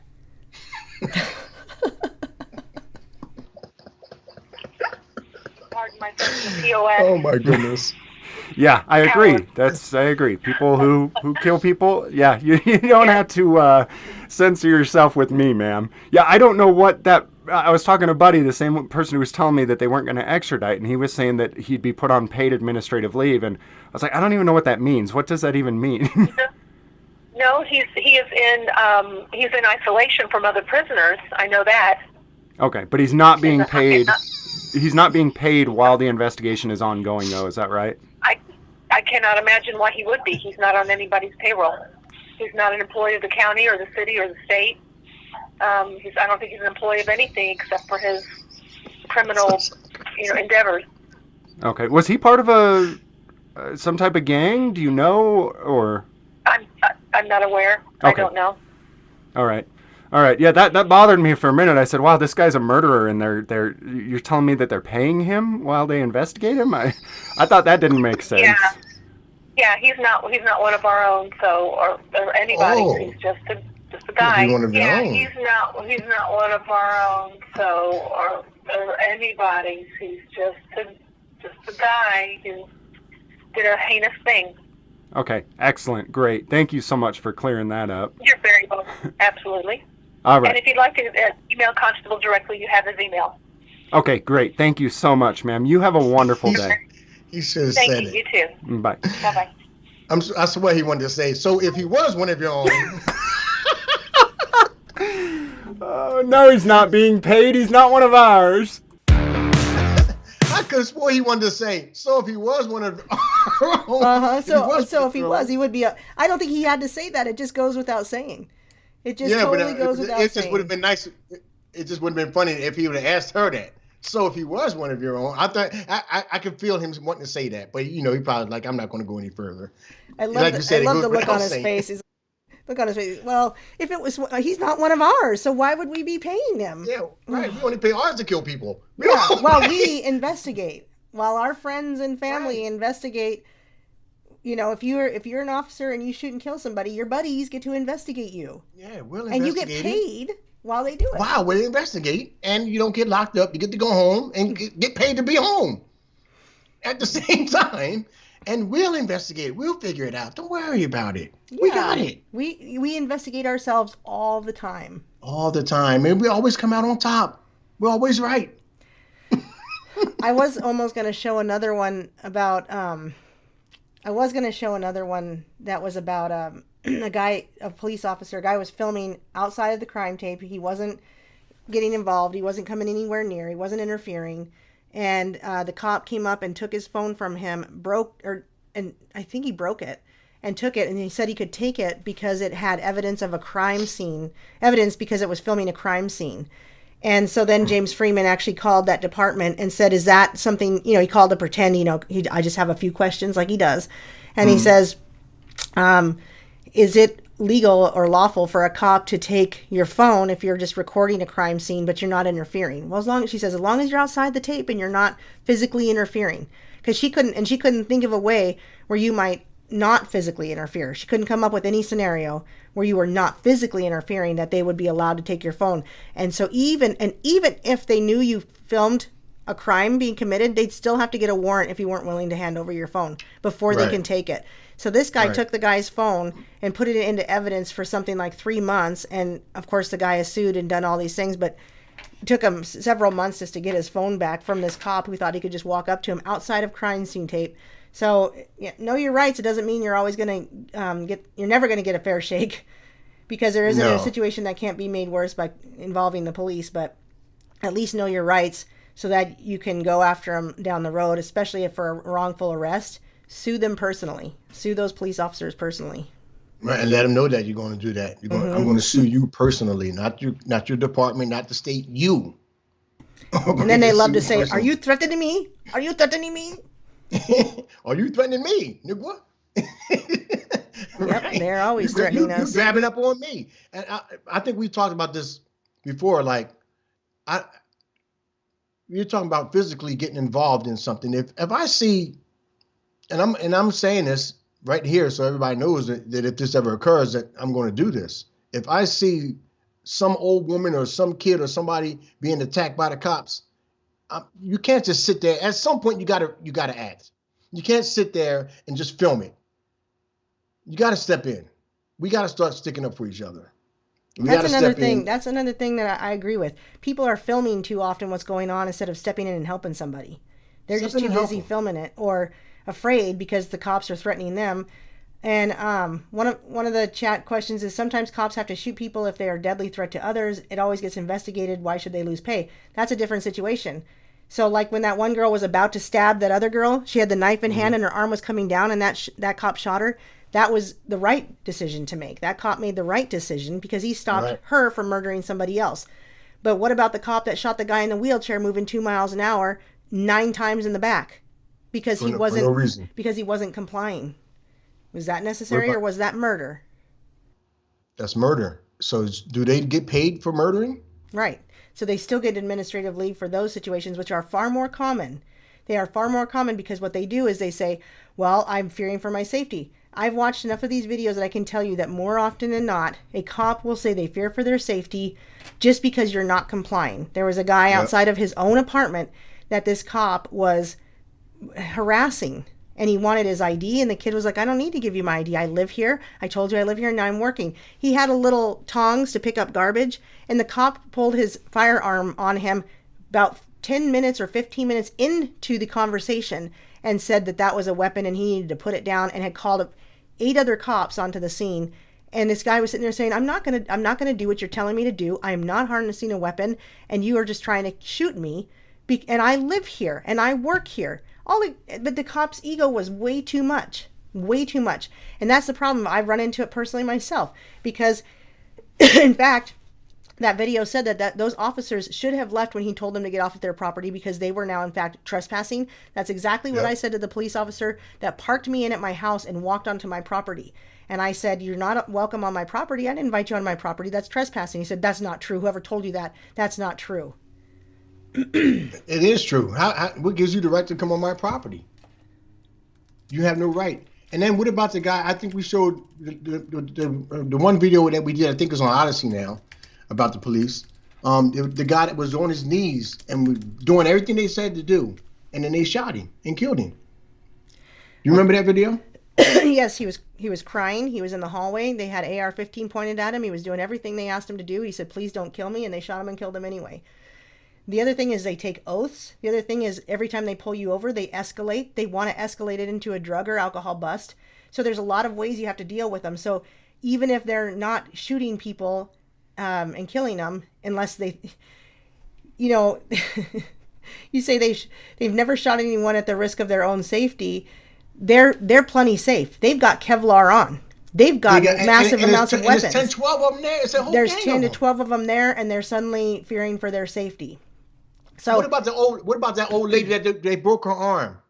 Were they fearing for their safety too? It was 3 or 4 of them snatched her up, remember? And they were dragging her, and all because she came out of Walmart or something like that, and didn't want to comply to their demands. She forgot to pay for something, and she was walking slowly home, smelling flowers, and they decided she wasn't complying. They dislocated her shoulder and made her sit in a cell bleeding and crying for hours while they laughed at the video that they had of what they did to her. This lady was like 65, 70 years old. They slammed her on the ground and then drug her all over the place and then put her into a cell with a dislocated shoulder. She's crying, asking for medical help, and they're laughing. There's video of them laughing at it. The one woman that was there was trying to have some type of empathy about it, or sympathy, but didn't. After a while, she just complied with her fellow officers and laughed too. And what I would say is if you want to learn if these supposed good cops that you know are actually good, see what happens if they pull you over and you don't want to show them your ID, because you don't have to. There's no requirement, according to Supreme Court law, that you have to ever show your ID to officers. You are to be able to travel unharassed and unencumbered by the police. You're allowed to travel without driver's license, without plates, and without insurance. So these nice cops that are good guys that would never do anything to hurt anybody, see how they behave when you tell them you won't show them your ID. See how they behave when you won't show them when you won't comply to them trampling your rights. You have a Fourth Amendment right to travel with your person, paper, and property. They do not have the right to trample that, but they do. And then they say, if you would have just complied, this wouldn't have had to go so far. So what they do is called escalation. They do not know how to de-escalate a situation. They have been trained to escalate. They've been trained to turn any time they pull you over into a drug bust or an alcohol bust and get the highest amount of tickets possible. That's exactly why they get your ID and run it. They want to know, well, maybe you just murdered somebody down the street. Well, unless you think I'm in the middle of committing a crime or have good articulable suspicion that I have committed a crime, then I don't have to show you my ID so that you can find that out, because I have a constitutional right to not have to do that.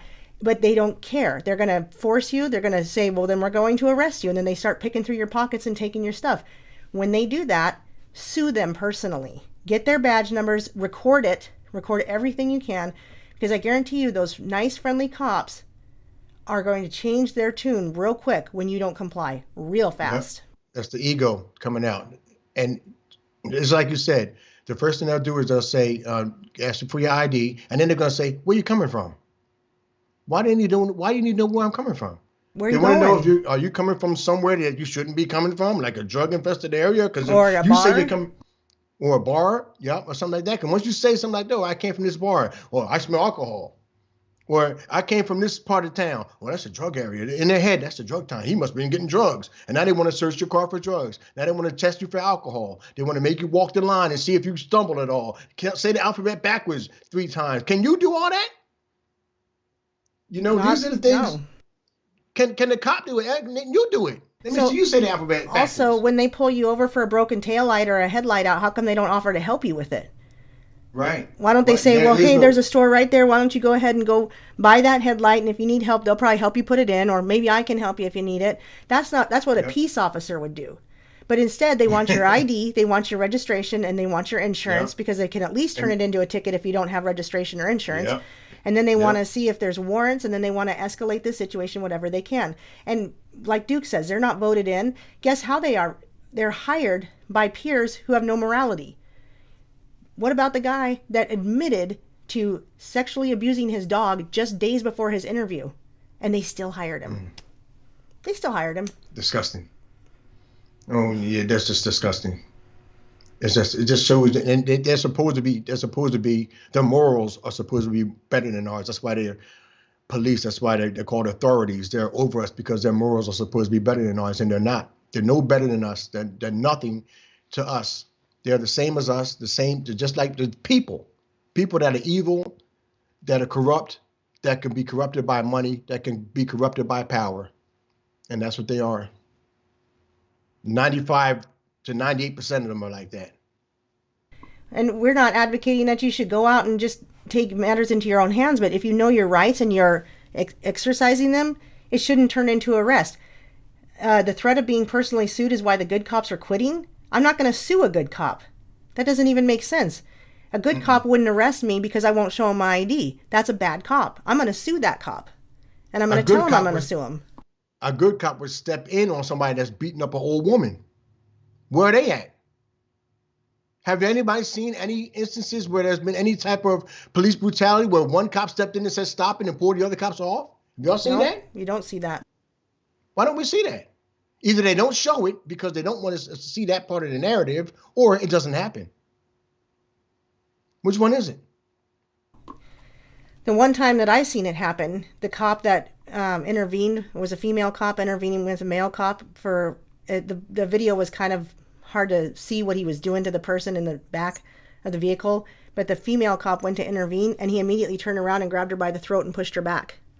So if that happens when you intervene, I guess maybe that's why some of them don't, but more than one they could say this isn't right, but they don't feel that way. They feel that it's right. Well, you should have complied. If you would have complied, you wouldn't have even this wouldn't have even gone down like this. Everything would have been over by now. No, it wouldn't, because they want to run your information. They want to they've got to escalate this. No information that they don't need to know, and it's not the right way to be. They don't have special rights. They're supposed to be servants to us, public servants, and yet they're allowed to carry guns where we can't. But obviously they don't have higher morals because they can have sex with their dog and still get the job and admit it, that it was just happened days ago and still get the job. That's disgusting. And they have been trained to be authorities over us. They're desensitized to everything that they do to us. They have no empathy, no sympathy. They are desensitized, and that's why you don't see any other cops stepping in. That's why you see cops doing what they're doing, because they think they can. They know they're going to get away with it, so they can do what they want to us whenever they want to, and they're going to get away with it, and they have no feeling about it. You would think that a cop that was breaking an old woman's arm would feel that and would say, He I did can't feel do it. this wrong. He did, and he laughed about. He did feel it, and he did laugh. You mean feel it in his heart? Okay, yeah. Yeah, I'm talking about have some type of emotion, feeling like I shouldn't do this. This is wrong, lady. Just go on about your business. Why can't that be happening? Or maybe call an ambulance for her, or do something. Something. I mean, I just posted another thing. How many people call the cops for help and the cops end up killing them? I know of 3 stories I could tell you right now, and they're not stories; they're real situations. We did a whole video on this. We did a whole video on this, and I know that there's one person that doesn't like what we're saying, so you probably won't watch it. But we did a whole video showing these videos. They are on that video. We played them. They were hard to watch, and I hope you would think about it, because there are 95% or more bad cops. Yep. They will not help you change your tire. They will not help you change your tail light. They will give you a ticket, and then they will get mad at you if you don't comply or like the idea of getting a ticket for something that you're planning to fix in the first place, and you're just waiting for something. But there's videos of where people have called the cops themselves, and they're the ones that get shot and killed. Why does that happen? Or they get suffocated to death because they held them on the ground and made fun of them and laughed at them. It just happened again. There is no situation that can't be made worse by calling the police. It's the old adage, power corrupts, and absolute power corrupts absolutely. And these guys have power, and they think that they have power over us, so they're corrupted. That's exactly Think right. Think about that goes for anything. That goes for people like celebrities. They think that they're better than people because they have a certain status. Police think they have a certain status, and they're taught that they are authorities, that they are over us. So they have a certain status, and they think that they're better than us, and they can do whatever they want. And this is what happened back in the days, in the Hitler days, with the brown shirts. They were the same thing. They thought that they were above everybody, and they were able to, and they did. They were just doing their job. Another thing is, what are cops doing with people who aren't wearing masks right now in certain places? And again, did you and I ever say that cops aren't necessary? Did you and I ever say that we want them defunded? Did you and I say that we need to get rid of them? We've never said that. I don't know who might think we've said that, but we have never said that. What we think is what you said. It's in their training. It's the training that's the issue. They're being trained to think that they have absolute power, that they can trample your rights, and that's okay. And that when you don't comply, they can trample them some more. They will chase you down and shoot you to death over an $80 ticket if you disagree with the ticket and want to leave. Yeah. If you disagree with it, if you just don't comply with them, they think you're a troublemaker by not complying, by not thinking the same way they think. By you having thinking outside the box and thinking something totally different than what they think, you're a troublemaker. Because they were taught that that's what it is. That's their training. And the training tells them that they are above us. Well, you're very busy and popular, so maybe we should end it. But we have done an entire show, we actually did 2 episodes of When Tyrants Trample Your Rights. And it's on Odyssey. I don't know if I can re-upload them to YouTube because I think we had one taken down. So I don't think I can re-upload those to YouTube. But if you go to my Odyssey, then you're able to watch those. And we give the examples. We show the examples. And I'm telling you, all those cops that you think are nice, just don't comply with something that you shouldn't have to comply with, and watch how it changes. Watch how the interaction changes, because they'll even use that against you to say, come on, we're friends. Why are you acting like this? We've known each other a long time. Why would you not show me your ID when I want to see your ID? Why would you not sit down on the ground when I tell you to sit down on the ground? We've been friends a long time. Come on, just comply. You just do what I tell you to do. That's the push and pull. That's what it is. Do what we say, and we'll give you. They even say that. Oh, just let us search your pockets, and then we'll let you go. And then just let us search the vehicle, and we'll let you go. Yeah. That's all push and pull. They act like they're your friend, and then they're not your friend, and they confuse you. It's all double speak, double-minded stuff. That's all that is, just to keep you confused, so they can manipulate you. When you're confused, you can't think straight. If cops if cops believed in constitutional rights, then why are they asking for IDs when there isn't a crime? They are not allowed to ask for your ID for driving over the speed limit. They are not allowed. What is the definition of a crime? Yeah, there has to be a victim and a perpetrator. So if if I have a tag light out, and I get pulled over, did I commit a crime?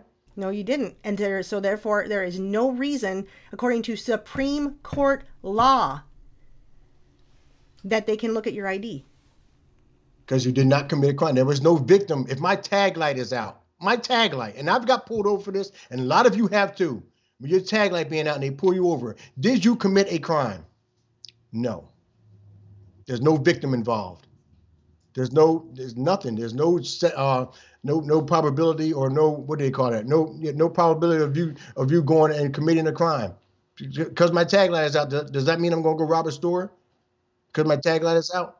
Is there any reason for them to pull me over other than my tag light being out? Even if you're speeding. Even if you're speeding. Even if I ran a red light. I mean, now if I cause an accident, yeah, now it's time to show the ID because I've got a victim and a perpetrator. And I'm more likely to cause an accident by running a red light, but that is not an actual crime. But it's against the law. Well, is all law lawful? Or is every law lawful? Or do we have a moral compass? So honestly, they should pull me over for running a red light. But I actually don't have to show them my ID. Now, that's probably not a fight I would have. If I did something like that, I'd probably be like, gee, you're right. I shouldn't have done that. It depends on the battles you want to have. But if I got pulled over, like you said, just for a tag light out or a tail light out or a headlight out, or I'm not interfering with traffic whatsoever. I'm not possibly going to, cause an accident because I'm speeding or running red lights. Because in fact, I drive the speed limit. I don't run red lights. I try to do everything because I don't want to deal with police officers. But if I get pulled over for doing absolutely nothing that could possibly interfere with anybody or cause problems, then I don't need to show them ID. Also, what they tend to do is they tend to park people on a road that's busy, and now they're blocking traffic, and they're causing interference with traffic. And cops themselves have been hit and killed for this over and over. The very thing that they pulled you over for is what they're doing. But I want to go back to you running a red light when you were saying there's a moral compass. You can get pulled over for running a red light, and the cop can pull you over and say, you ran a red light. But why can't the cop just say, you know what? Ain't nobody around here. You didn't hit anybody. You didn't do anything really wrong. It's 12 midnight and there's nobody out here. So I'm just going to let you go. Why can't? Isn't that morally what the cops should do? Isn't that morally right? They're supposed to have higher morals than us. Isn't that the moral thing to do? Or is the moral thing that I'm going to give you a ticket and write you up and you're going to have to pay a fine, you got to do this and take away from your livelihood? Is that moral? What's the moral thing to do? Just look, and nobody got hurt. There's nothing around here. It's a light. It's a light that they just use to make you obey things. Now, if there's nobody here, there's no victim, there's nothing wrong, why can't the cop just say, you know what, just go ahead. Just don't do it. Just try not to run red lights. Just be careful driving. Why can't they say that? Isn't that morally right? So what would you say to the person that says be mad at the lawmakers that make the unconstitutional laws, don't be mad at the cops that are enforcing them? The cops should have morals. It's just like I just said. You should be moral. They should be morally right. If the cops, this goes back to Hitler and the brown shirts. Just doing their job, right? They're just doing their job. The lawmakers make the law. I just have to do what they tell me. They told me to kill these people, so I'm just going to kill them. I'm just doing my job. What about the morals? Is it right for you to do that? You don't have to, you're mad. You should be mad at the police because they're the ones that are following the immoral laws when they shouldn't be. Not following it, but enforcing. Enforcing, yes, you're right. Enforcing immoral laws when they shouldn't be because it's supposed to have higher moral standings than we do. But it doesn't show that because what they're doing is enforcing immoral laws. There's a town in Alabama that is making massive amounts of money on how many people that they are pulling over and giving minor tickets to, and they're giving themselves a pat on the back, and then they only have one judge that deals with the situation, and that one judge doesn't let them out of their tickets. Let's see, where is this? In a tiny Alabama town, Brookside, Alabama. It's a massive problem, and people are scared to just even drive anywhere because they're going to get pulled over for the tiniest thing. They had something like a 60% increase in their income, or that in the money that they brought in, a 640% increase from 2018 to 2020. Their revenue and fines and forfeitures soared 640% of the town's total, making up half of the town's total income. So these police force in this tiny town are literally terrorizing people. Is that right? Is that morally right? I don't know. Of course not. This is horrific. These people are terrorized. I was thinking about this, Mike. If I lived here, I wouldn't even want to drive anywhere. But I don't even think you could walk anywhere, because then they're going to give you a ticket for jaywalking or something. Yep. Is that morally right? Is that, if you're crossing the street and they pull you over, or they grab you off the street because you jaywalking, is that morally right? Or did you just cross the street? How many cops do the things that you do that they pull you over for? How many do that? How many cops? I got pulled over for driving in the left lane, in the passing lane. How many? And then, like 2 weeks later, I'm driving back home from another area, and I'm driving behind the same town cop. I'm driving right behind him, and he's in the passing lane for 4 or 5 miles. The same thing I got pulled over for, he's doing. Right. How many cops have made a right turn without putting on that blinker? Well, and also they park in no parking zones, but there's not an emergency. Now, I'm not talking about an emergency. If there's an emergency and police are there and ambulance is there, they got to park wherever they can park. That's what those zones are actually for. They're emergency zones. That's why they say no parking. But like, there's a cop that would come to the Y to pick up his kid, and he'd park in the no parking zone. And I really want to tell him not to park there. I just haven't had a chance. They do it in their own vehicles. They do it in their police vehicles. They break laws every day. They're people. They're just like us. What's the difference from us? Well, the difference is they investigate themselves and their buddies investigate them. Right. My point, but you see what I'm saying? My point is, they are people just like us. They break their own rules, but they can pull us over for breaking the rules that they just broke. Don't tell me you've never seen a cop roll through a stop sign. You never seen that? Yes. Cops have. They turn their lights on, roll through a stop sign, and then go to the donut shop. That's no joke. Well, I've seen videos of that. They do that all the time. They make right turns on red when they're not supposed to. They do that in their own cars, not just in the police vehicles, but in their own cars. You don't think they do stuff like that? You don't think they speed? You don't think that they go 5 miles over the speed limit in their own cars when they're with their families? Is it fine for them to do that then? Come on, y'all think. Well, yeah, they think so, because this one officer that got pulled over in Arizona on one of the most dangerous stretches of highway was speeding. So he was doing exactly what they're trying not to do on this dangerous stretch of highway. And when he got pulled over, he threw it out there that he was a sergeant or something. And the guy was like, "Oh, okay, well, go ahead then." And he let him go. Go ahead, go ahead and speed. You're allowed to speed. Sorry, I pulled you over. What they do is the things that we do when we drive, or the things that we do normally, is the same things that they do. They're just like us. But when they put that costume on, now they can enforce the things that we do. Now I'm better than you. I have this costume on. I'm better than you now. I now uphold the law, the very law that yesterday I broke.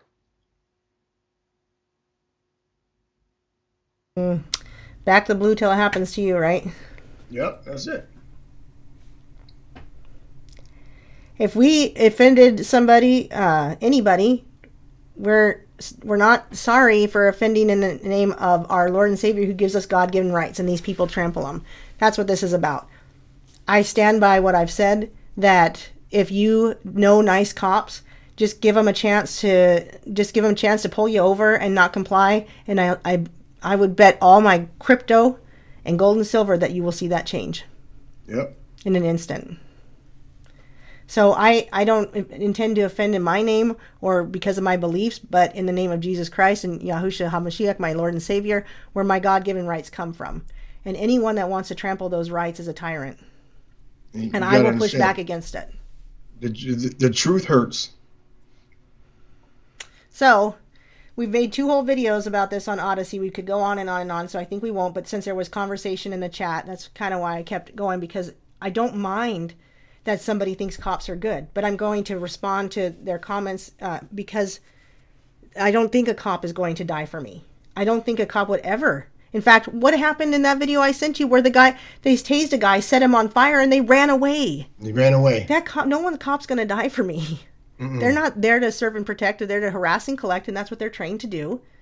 And the good ones, if they're out there, they would stop some of these things from happening as they happen. But instead, they call their buddies for backup when they don't need it, because a woman like me with her little girl says, "Get off my property. I didn't invite you on it." Yep. Yep. The bottom line is we have to protect ourselves. I can't wait for a cop to come and protect my family. It's my job to protect my family, not them. Well, so with that, why don't we close out in prayer? And I will do so if you don't mind, and we'll play a song and get going. You got it. All right. So if everyone would bow your heads, please, and we'll just say a quick prayer. Thank you, Father Yahuwah. You are the one who gives us our rights, our God-given human rights. And we do understand the law of the land. That's why everything I speak about are things that I have researched regarding Supreme Court law. And we pray that others would want to do the same thing and exercise our rights and not start fights, but exercise our rights where we can, pick our battles, try to stay safe, and to smile when we have to interact with police officers or any other situation like that, any kind of law enforcement, that we're not trying to make them our enemy. We're trying to protect our rights. We're trying to stand up for what the actual Constitution and Supreme Court law says we're allowed to do. And knowing those rights will help other people, that when we do that, we are helping others. And as scary and difficult as it may be, that we would do so to help each other because we love our brothers and sisters in Christ. And we love that we have our God-given rights and we want to exercise them as much as possible. And we pray for freedom from tyranny. We pray for an end to all the crazy tyranny that's been going on in the last few years, but is amped up, but also becoming more awake to the tyranny that's been going on much longer than we've realized, and how some of us have too let these little things go through without civil disobedience, and we've complied not knowing that we were complying with a system that was meant to enslave us. Let us work together to create a community that can become free and unenslaved, and maybe homesteading or farming or traveling or whatever it is we're able to do, but even do so together and help each other and come together in community with our different skills, loving each other, wanting to help each other, knowing that Father Yahuwah, Yahusha comes first all times, and that's who we pray to and give all glory and praise to, in the name of mighty Yahushua HaMashiach of Nazareth. Amen. Amen. Amen. So thanks for being here. Thanks for the cop talk, and we'll see you guys probably Tuesday. This was a little spontaneous, but we had time today and we wanted to get it done. And we're grateful for everyone that agreed with us and didn't agree with us. We are grateful for a good conversation. If everybody agreed, this would get boring pretty fast. So we welcome people who disagree. That is okay. Right, Shawn? Yes, it is. It's actually refreshing to have a conversation and the discussion, and maybe some of the things that we said can open up some eyes to what you believe, and maybe some of the things that you say will open up our eyes to what we believe. That's right. And maybe I shouldn't be too harsh on police, right? That's why I said we need to smile, because I don't smile enough. So, all right. Well, we love you guys. Peace and love, and we'll see you next time. God bless. Bye.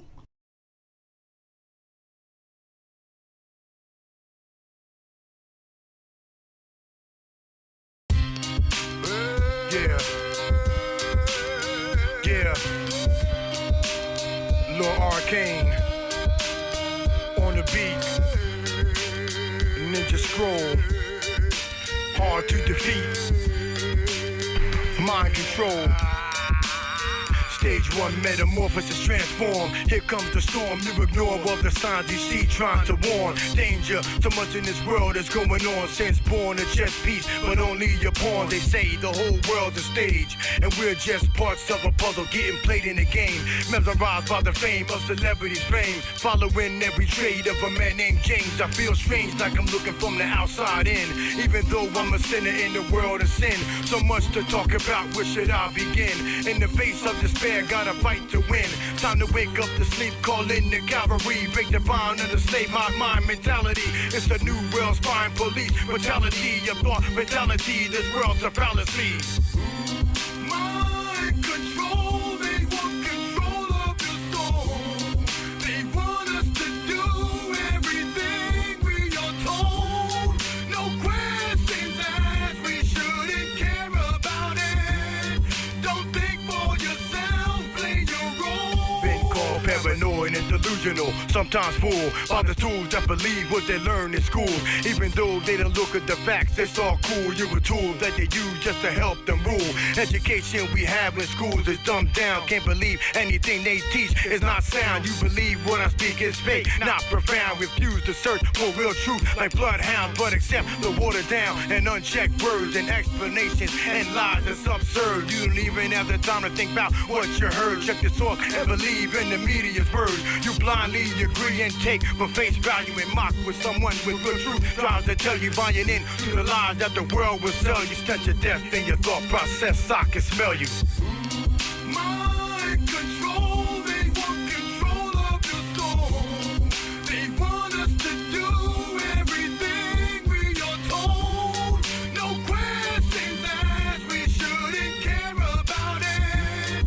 Don't think for yourself, play your role. We were one way before about the plan, but stay safe and believed every story they said, just like sheep. Exposed to the truth was like, man, that's too deep. Everything that you sow in this world, you will reap. Real terrorists are living right here in D.C. Politicians with agendas to mind control me, leading up to a world controlled by police and cameras set up all around to watch me. Checkpoints everywhere I go to check me, and drug with fluoride to act like zombies. Microchips in my skin so they can track me. Police attack me and allowed to go free. You can say that I'm nuts, they call me crazy, but you just won't look for yourself as lazy. Been a slave to the system since we was baby. We are tricked to believe in a fake reality.